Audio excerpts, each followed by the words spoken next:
Hello dear students, welcome to my YouTube class. तो बच्चों, आज की क्लास में हम बात करेंगे नेक्स्ट टॉपिक डिफ्यूजन की, जो कि बहुत ही इंटरेस्टिंग टॉपिक है। तो जैसा कि प्रीवियस क्लास में हमने कुछ एक्टिविटीज़ की बात की थी, ठीक है, 1.5 की, ठीक है, जिसमें हम characteristics of particle of matter पढ़ रहे हैं। तो एक यहाँ पे और इम्पॉर्टेंट टॉपिक आता है डिफ्यूजन। तो डिफ्यूजन को हम आज डिस्कस करेंगे। तो सबसे पहले बात ये आती है कि डिफ्यूजन होता क्या है, इसको हम किस तरीके से डिफ़ाइन करेंगे। तो इसके डेफिनेशन की अगर हम बात करें, ठीक है, तो definition of diffusion, diffusion is the process in which intermixing of particles of two different types of matter. मतलब डिफ्यूजन क्या होता है? डिफ्यूजन एक तरीके का प्रोसेस है जिसमें इंटरमिक्सिंग होती है पार्टिकल्स की two different types of matter की। मतलब दो अलग अलग मैटर।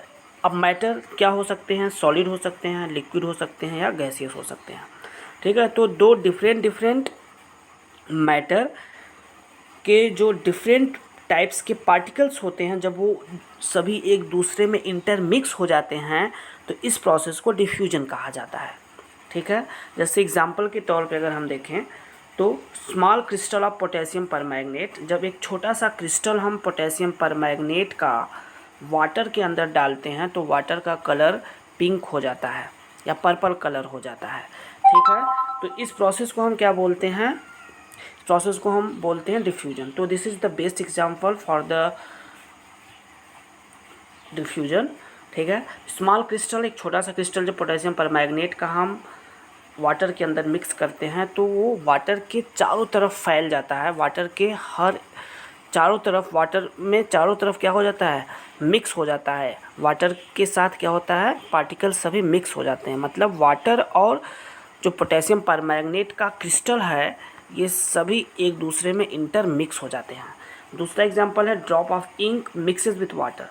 जब हम इंक, एक से दो ड्रॉप को, जब हम इंक को जब हम वाटर के अंदर डालते हैं तो वाटर के अंदर आप देखोगे इंक क्या होगा? चारों तरफ फैल जाता है। चारों तरफ फैल जाता है कहने का मतलब इंटरमिक्स हो जाता है। वाटर के चारों तरफ पहुंचकर ये एक दूसरे में इंटरमिक्स हो जाते हैं।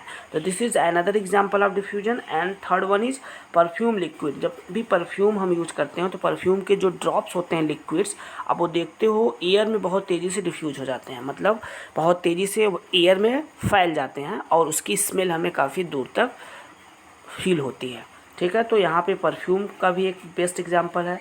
कहने का मतलब परफ्यूम लिक्विड भी डिफ्यूजन शो करते हैं।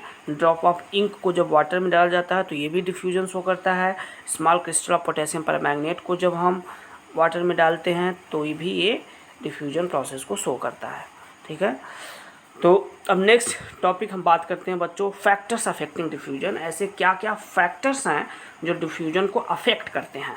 तो सबसे पहले हम बात करते हैं टेम्परेचर की, ठीक है। तो टेम्परेचर, देखो बच्चों, जैसे जैसे हम टेम्परेचर को बढ़ाएंगे वैसे वैसे डिफ्यूजन बढ़ता जाएगा। It means that temperature is directly proportional to diffusion. Diffusion के क्या होता है? टेम्परेचर डायरेक्टली प्रोपोर्शनल होता है। कहने का मतलब किसी भी मैटर का टेम्परेचर जितना ज़्यादा होगा उस मैटर का डिफ्यूजन उतना ही ज़्यादा होगा। मतलब मैटर का टेम्परेचर हम जैसे जैसे बढ़ाएंगे वैसे वैसे उस मैटर का डिफ्यूजन भी बढ़ता जाएगा। कहने का मतलब टेम्परेचर के बढ़ने के साथ साथ डिफ्यूजन प्रोसेस भी बढ़ता जाएगा, ठीक है, because temperature is directly proportional to diffusion. Example के तौर पे अगर हम बात करें तो when we add few drops of ink into two container filled with hot water and cold water. मान लो हमने दो कंटेनर ले लिया, ठीक है। दो कंटेनर में एक कंटेनर हमने कोल्ड वाटर ले लिया, ठीक है, और कंटेनर में हमने हॉट वाटर ले लिया। और इसमें जैसे ही हम इंक का ड्रॉप मिलाएंगे तो हम क्या देखेंगे कि कोल्ड वाटर में इंक बहुत ज़्यादा तेज़ी से स्प्रेड नहीं करेगा, जबकि हॉट वाटर में इंक तेज़ी से स्प्रेड करेगा। हॉट वाटर में इंक क्यों तेज़ी से स्प्रेड करेगा? क्योंकि हॉट वाटर में प्रेजेंट जो भी मॉलिक्यूल्स हैं उनकी काइनेटिक एनर्जी काफ़ी हाई है, उनमें मोमेंट काफ़ी हाई है। इसी वजह से ये जो इंक होंगे ये हॉट वाटर में तुरंत पहुंचते ही बहुत तेज़ी से स्प्रेड करेंगे, ठीक है। मतलब इंटरमिक्सिंग इनकी काफ़ी तेज़ होगी as compare to cold water, ठीक है। तो टेम्परेचर काफ़ी हाई होने की वजह से, ठीक है, क्या होगा? जो इंक होगा, ड्रॉप्स ऑफ इंक, वो तेज़ी से इंटरमिक्स हो जाएगा हॉट वाटर के साथ। तो we observe that ink spread faster in hot water. हम क्या ऑब्जर्व करेंगे कि इंक जो होगा वो बहुत तेज़ी से स्प्रेड होगा हॉट वाटर में, जबकि कोल्ड वाटर में कम होगा। ठीक है, because its temperature is high. Hot water में इंक का स्प्रेड होना फास्टर रेट से, इसके पीछे रीज़न क्या है, टेम्परेचर इज़ हाई, टेम्परेचर काफ़ी ज़्यादा होने है। हॉट वाटर का टेम्परेचर तो ज़्यादा ही होगा और कोल्ड वाटर का टेम्परेचर कम होगा, इसी वजह से हॉट वाटर में डिफ्यूजन प्रोसेस तेज होगा as compare to cold water. Next factor की हम बात करते हैं बच्चों, दैट इज इंटरमॉलिक्यूलर स्पेस। तो जैसा कि आपको मैं बता दूं कि इंटरमॉलिक्यूलर स्पेस भी डायरेक्टली प्रोपोर्शनल होता है डिफ्यूजन के। किसी भी मैटर का में इंटरमॉलिक्यूलर स्पेस जितना ज़्यादा होगा, उन मैटर के पार्टिकल्स के बीच में मोमेंट उतना ज़्यादा होगा, और मोमेंट जितना ज़्यादा होगा ये उतनी ही तेज़ी से डिफ्यूज़ होगा, इनका डिफ्यूजन प्रोसेस भी उतना ही तेज होगा। कहने का मतलब किसी भी मैटर में इंटरमॉलिक्यूलर स्पेस जितना ज़्यादा होगा उसमें डिफ्यूजन भी उतना ही ज़्यादा होगा। अगर ऑर्डर की हम बात करें, जैसे 3 तरह के जनरली मैटर हमारे नेचर में है, गैसियस, सॉलिड, लिक्विड और गैसियस। इन तीनों में जो गैसियस मैटर होते हैं उनमें डिफ्यूजन प्रोसेस काफ़ी तेज होता है, मतलब गैस में डिफ्यूजन प्रोसेस काफ़ी तेज होता है। ठीक है, सबसे ज़्यादा होता है, फिर उसके बाद लिक्विड में होता है और उसके बाद सबसे कम सॉलिड में होता है। ठीक है, तो डिफ्यूजन का रेट ऑफ डिफ्यूजन अगर आपसे पूछा जाए तो रेट ऑफ डिफ्यूजन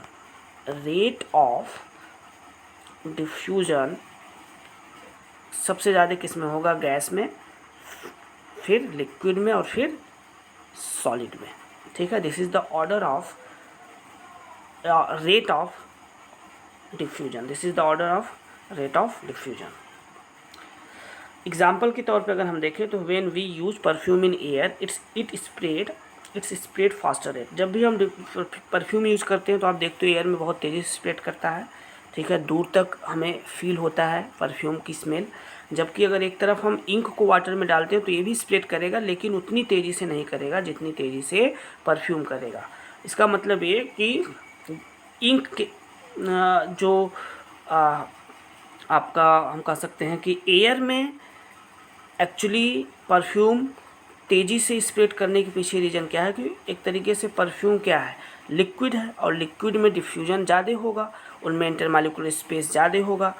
यहाँ इंक भी लिक्विड ज़रूर है लेकिन इसको वाटर में डाला जा रहा है, जबकि दूसरी तरफ परफ्यूम को एयर में स्प्रेड किया जा रहा है। तो एयर में क्या है, स्पेस ज़्यादा है, गैसेस ज़्यादा प्रेजेंट है, इसी वजह से due to movement of different types of particles present in air, ठीक है, वो क्या करेंगे, परफ्यूम को तेज़ी से, परफ्यूम के जो पार्टिकल्स हैं वो तेज़ी से स्प्रेड करवाएंगे। जबकि इंक के केस में वाटर में डाला जा रहा है तो वाटर में बहुत तेज़ी से ये स्प्रेड नहीं कर पाएगा।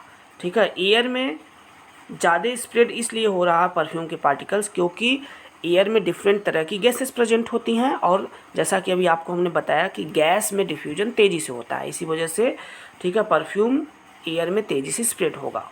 ठीक है, जबकि इंक का वाटर में डिफ्यूजन थोड़ा कम होगा। ठीक है, होगा लेकिन थोड़ा कम होगा एज़ कम्पेयर टू एयर। ठीक है, तो solid do not diffuse at all. Solid जो होता है वो बहुत ज़्यादा डिफ्यूज़, सॉलिड का डिफ्यूजन बहुत ज़्यादा नहीं होता है, होता ज़रूर है लेकिन बहुत ज़्यादा नहीं होता है। इन तीनों में सॉलिड, लिक्विड, गैसेस में अगर हम बात करें, इन तीनों में अगर कंपेयर करें तो सबसे ज़्यादा डिफ्यूजन प्रोसेस गैस में होता है, उसके बाद लिक्विड में होता है और सबसे कम सॉलिड में होता है। ठीक है बच्चों, तो ये था डिफ्यूजन प्रोसेस।